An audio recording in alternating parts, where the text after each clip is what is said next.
Let's learn how to fix App Store missing on iPhone. First method is to go long press on the empty space on your screen. After that, in top left corner of the screen you can see Edit button where you need to click. That will open you little pop-up menu with three options where you need to click on last option Edit Page. After that, make sure you have selected all the page your phone shows to you. And when you select, click on Done in top right corner of the screen.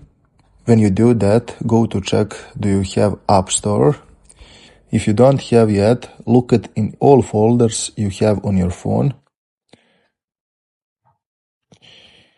And if you don't have yet, scroll to the right to go on App Library page.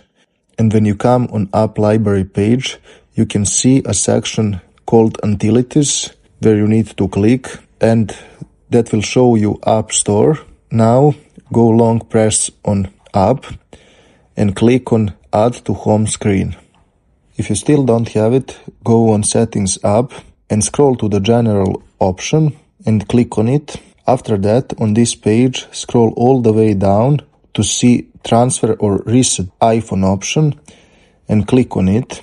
Then you come on this page where you need to click in the bottom of the screen on Reset option and just click on Reset Home Screen Layout.